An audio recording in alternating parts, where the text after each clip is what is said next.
Y les invito a que abramos nuestras Biblias en el libro de Hechos, en donde hemos leído. Hace 8 días, si usted se ha dado cuenta, hemos ido por el camino de Hechos de los Apóstoles. A diferencia de otros años, hemos tomado después de Pentecostés esta ruta. Sin lugar a dudas es hermosa y cambia nuestra vida.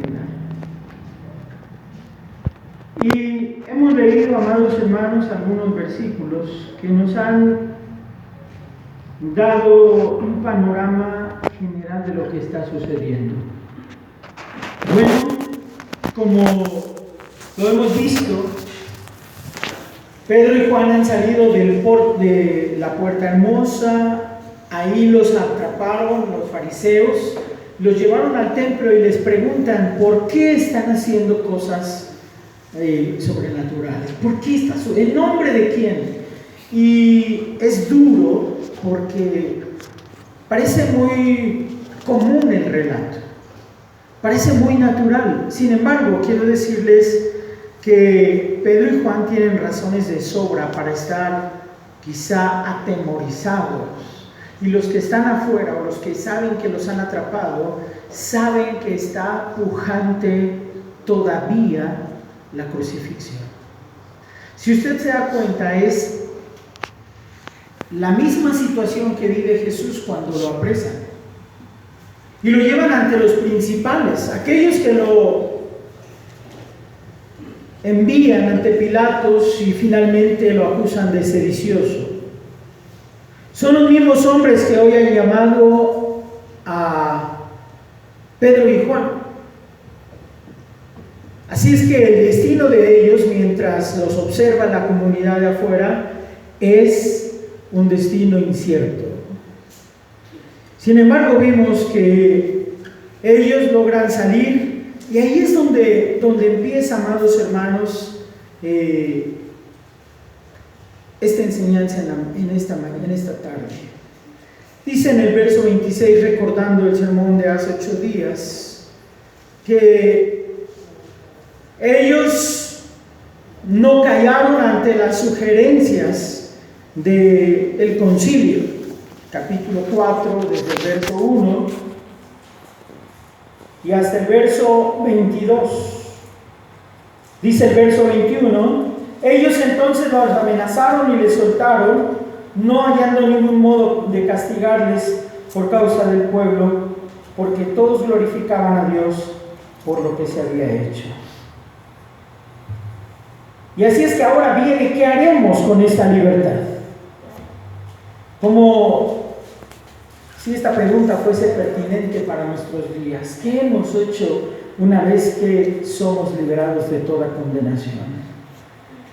Como adversarios en el mundo, sabemos que el reino de Satanás impera en las tinieblas y los hombres no convertidos, de todos los rangos, de todos los partidos y de cualquier carácter, se agitarán por las enseñanzas de Jesús. Sin duda, para oponerse a la casa de Dios. Este es el haber, y este capítulo 4, verso 1 al 22 nos habla de ello.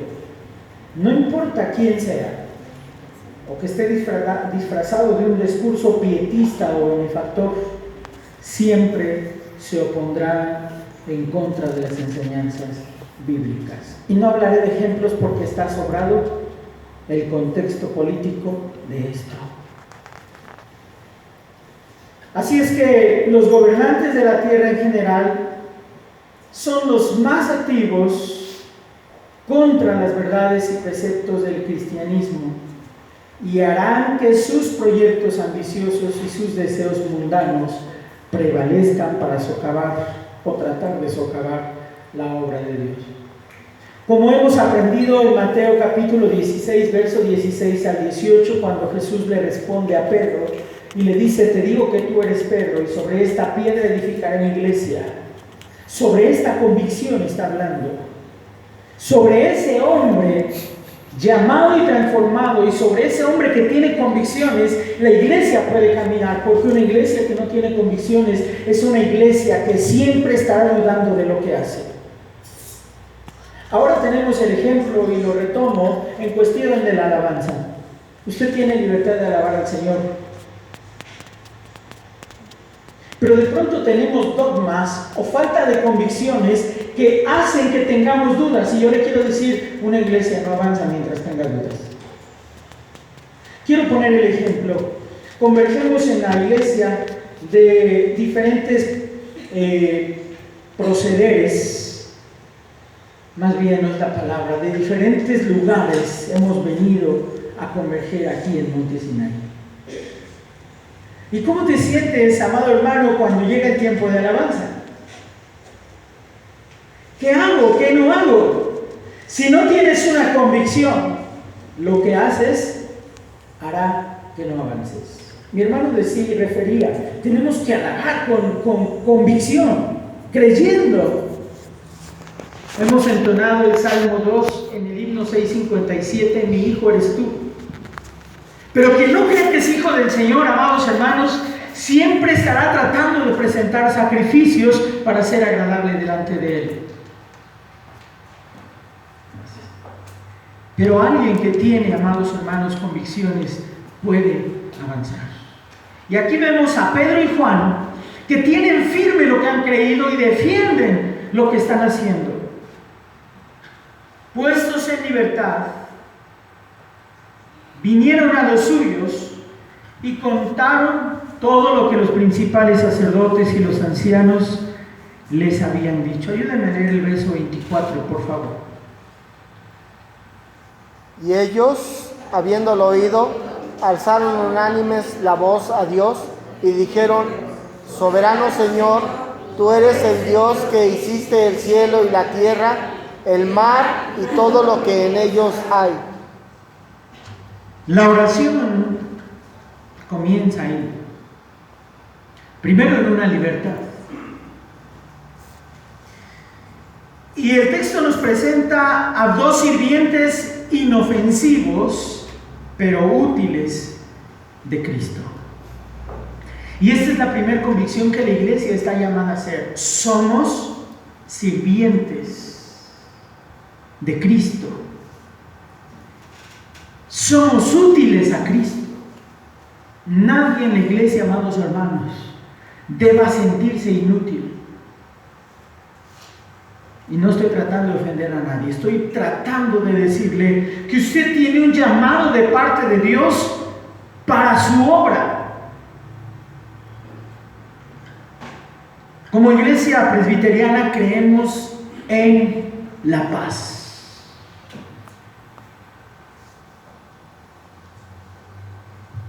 Y podemos tener, la humildad no tiene que ver, amados hermanos, con estar callados siempre. Significa que si lo que yo he dicho va a servir para que tú discutas, yo me quedo callado.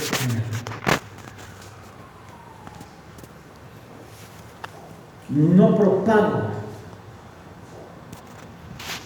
el pleito.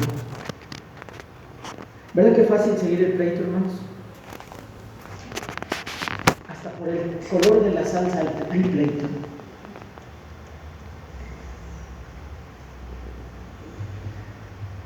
Pero Pedro y Juan nos enseñan que son sirvientes inofensivos. Siguiendo el ejemplo del maestro, están ahí defendiendo con convicción y con hechos lo que profesan. Una iglesia, amados hermanos, ha de servir al Señor y ha de ser útil cuando sus actos, sus acontecimientos de vida reflejen a Cristo. ¿Cómo nos identifican? Pero vemos que cuando Dios tiene instrumentos para sí, estos instrumentos se preocupan por el trabajo de Dios. Miren el verso 23, lo que dice: puestos en libertad, vinieron a los suyos y contaron todo lo que los principales sacerdotes y ancianos habían hecho. Hay una preocupación por el trabajo de la obra de Pedro y Juan que dicen, esto edifica realmente. Entonces vienen con ellos y empiezan a dar testimonio de cómo Dios los había sacado. Y no solo es el testimonio de ellos, mire, ya no necesitaban ellos nuevamente ser crucificados, aunque los discípulos, uno de ellos murió crucificado al revés, porque consideró que no era digno morir como su Señor. Pero el evento en el templo, amados hermanos, no podía juzgar nuevamente a alguien, porque Cristo ya había sido juzgado, ya había sido declarado culpable, y así que ahora ellos están regresando a edificar a la iglesia. Bien pudieron haber ido a casa a descansar después del susto. ¿Quién quiere regresar a la iglesia después de que nos ha pasado algo grave? Sin embargo, ellos, amados hermanos, nos dan un ejemplo, cómo están preocupados por la obra de Dios. Hay alguien que nos necesita. ¿Te has puesto a pensar, amado hermano, que alguien te necesita? Hay alguien que te necesita. Necesita un abrazo, necesita una oración, necesita que cantes con él un himno, necesita que le puedas hacer saber de las verdades que hay en Cristo. Ayer platicaba con mi hermano Rafa esto y le decía, mira hermano, yo creo que muchos hombres necesitamos un coach, pero pocos nos atrevemos a decirlo. Pero tenemos necesidades, tenemos luchas, tenemos conflictos. Y hay muchos, amados hermanos de la iglesia, que han vivido situaciones y que ese testimonio viene a fortalecer y a equipar a la iglesia para salir adelante. Especialmente aprendí de mi amigo el pastor Benjamín Paredes, el que teníamos que orar siempre antes de dar una respuesta, no importa la actividad que fuera. Y generalmente los hombres somos medio atrabancados, ¿verdad? ¿Cuántos saben eso? Somos muy aventados, hermanos.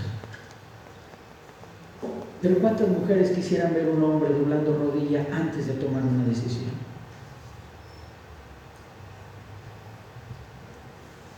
Y hay alguien que te necesita.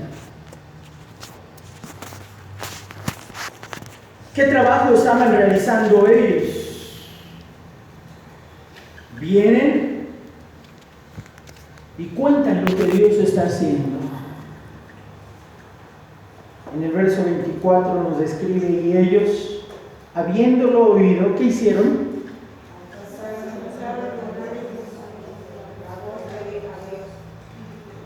La iglesia que está escuchando es alguien que también se interesa por lo que le está pasando a Pedro y Juan. Hay un interés mutuo y un interés común, amados hermanos. La oración en la iglesia no tiene el propósito de que saquemos adelante el evento de la oración. Significa que nos preocupamos unos por otros. Yo le platicaba alguna vez a la iglesia y alguien alguna vez me dijo, no, es que eso no, pastor. Dije, bueno, yo no sé si tú no lo quieras hacer, pero yo tenía por costumbre venir y orar en la iglesia y orar, hermanos, que se van a sentar en esta banca, Señor. Que sean llenos de tu presencia, porque alguien que es lleno de la presencia del Señor es liberado de temor.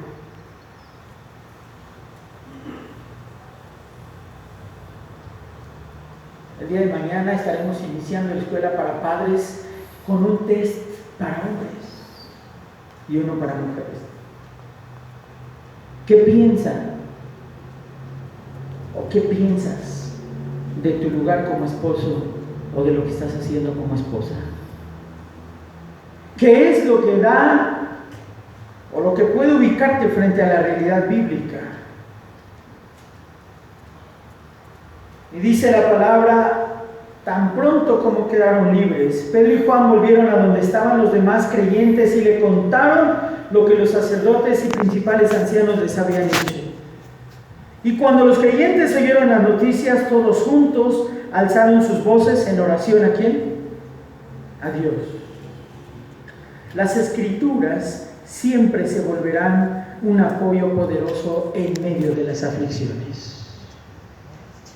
Verso 25 conmigo.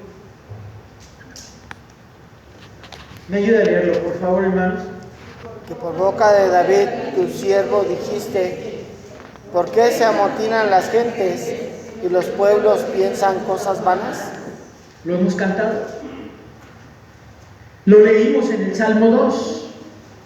Ahora los creyentes de la iglesia de Hechos están recordando lo que han leído, lo que leyó Pedro y lo que leyó Juan y lo que estaban aprendiendo.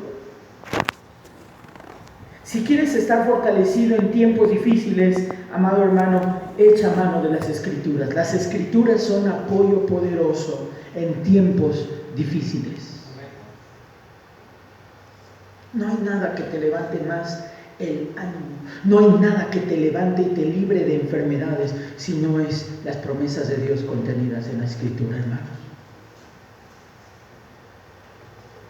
Porque ahí está su promesa de vida y también sus sentencias, pero la promesa de Dios de rescatar al hombre es la esencia de Dios mismo. El Espíritu mantendrá ese aviso vigente. Ellos dicen lo que hemos oído, lo que se habló allá en el tiempo, 700 años, cuando David escribió el Salmo 2. Eso mismo es lo que estamos viviendo ahora. Y todo cristiano, amado hermano, y persona redimida puede reflejarse en la Escritura y por ello encontrar una salida. Yo quisiera que pensáramos un momento en la situación que vivimos en este momento. ¿Hay alguna necesidad? ¿Hay algún gozo? Dentro de 8 días estaremos realizando el culto de agradecimiento, de gratitud por la conclusión de ciclos escolares. Parece cosa fácil, pero al año miles de estudiantes se quedan en el camino. Y muchos de nuestros hijos, sea preescolar o universidad, están caminando en aras de una profesión. No es el vecino que nos prestó dinero para pagar la colegiatura. Es la misericordia de Dios y sus promesas derramándose en la vida de cada uno de sus hijos. El Espíritu, como mantuvo en la época de los Hechos las palabras vigentes, las hará que reposen hoy en tu corazón cuando tú tomas la palabra como apoyo, cuando las Escrituras se vuelven apoyo para ti. En el verso 28 nos dice: para hacer cuanto tu mano y tu consejo habían antes determinado que sucediera. Están reconociendo que Dios es el Señor de la historia. No os turbéis, dijo el Señor, no tengan miedo. Todo se cumplirá. Todo se cumple. Pero quiero decirles algo, hermanos, que si obedecemos los mandamientos de Cristo, Él nos apoyará. Mira lo que dice el verso 29, lo voy a leer aquí en la versión viviente. Los reyes de la tierra se prepararon para la batalla. Los gobernantes se reunieron en contra del Señor y en contra de su Mesías. De hecho, eso ha ocurrido aquí, en esta misma ciudad, pues Herodes Antipas, el gobernador Poncio Pilato, los gentiles y todo el pueblo de Israel estaban unidos contra de Jesús, su santo siervo, a quien tú ungiste. Sin embargo, todo lo que hicieron ya estaba determinado de antemano de acuerdo con tu voluntad. Y ahora, oh Señor, escucha sus amenazas y danos a nosotros, tus siervos, mucho valor para predicar tu palabra. Cuando Dios tiene, amados hermanos, un pueblo que llora, un pueblo que clama a Él, Dios asiste precisamente a su iglesia. Por eso no importa la condición, amados hermanos, y la situación en la que estemos viviendo, tú tienes un Dios maravilloso, tenemos un Dios maravilloso que escucha a sus hijos cuando tienen circunstancias adversas.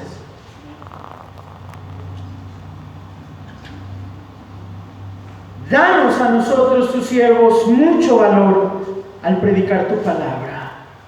Él escucha el clamor de sus hijos y nos concede las peticiones de nuestro corazón. Ellos ahora están pidiendo valor. ¿Qué es lo que te falta a ti, hermano? Ellos dicen, nos falta valor para predicar tu palabra, porque mañana que salgamos a hacerlo, tal vez Poncio Pilato, Herodes Antipas o la guardia del templo nos van a apresar por hablar de Cristo, por vivir a Cristo. Pero vemos a Dios manifestándose cuando el pueblo dice, extiende tu mano con poder sanador, que se hagan señales, milagros y maravillas por medio del nombre de tu santo siervo Jesús. Y en el verso 31 concluye diciendo, después de esta oración, el lugar donde estaban reunidos tembló y todos fueron llenos del Espíritu Santo y predicaban con valentía la palabra de Dios. Qué maravilla, amados hermanos, porque Dios siempre mostrará su gloria después de la oración. Dios siempre mostrará su gloria cuando ellos están clamando porque el Señor se manifieste con prodigios y con milagros en el nombre de Jesús. La iglesia está reconociendo que nada se moverá si no es a través del nombre de Jesús. No es un fetichismo, no es un rito, es algo, amados hermanos, que podemos tener aquí adentro. El conocimiento de 2x2 lo puedes usar porque tienes convicción de que 2x2 son 4. Lo has experimentado, lo has aprendido y lo llevas contigo.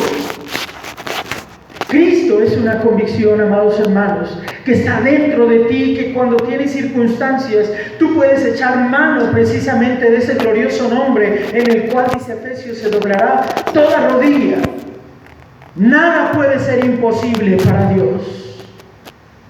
Y el pueblo puede clamar con esa convicción de que en su nombre puede doblar rodilla toda cosa y puede hacer maravillas y milagros.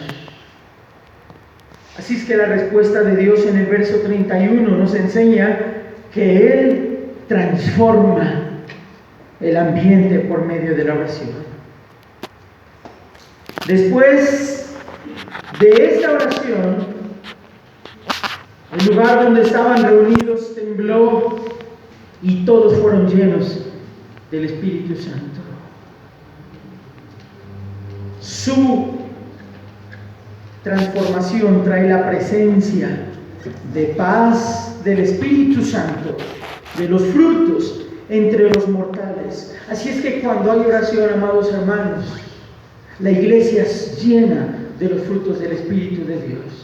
Es en la oración donde se encuentra gozo, es en la oración donde hay paz, es en la oración donde puedes amar al que no te ama, es en la oración, amados hermanos, en donde puedes aprender la templanza, donde el Señor baja tu ímpetu y tu carácter, es donde el Señor modela tu ser a la imagen de Cristo y empieza la transformación. Él infundirá de aliento y ánimo a quien no lo tenga. Termino con la idea del verso 31 al final, que dice, y predicaban con valentía la palabra de Dios. Una iglesia que ora es una iglesia que puede predicar de Dios. Es una iglesia que puede compartir. El día de ayer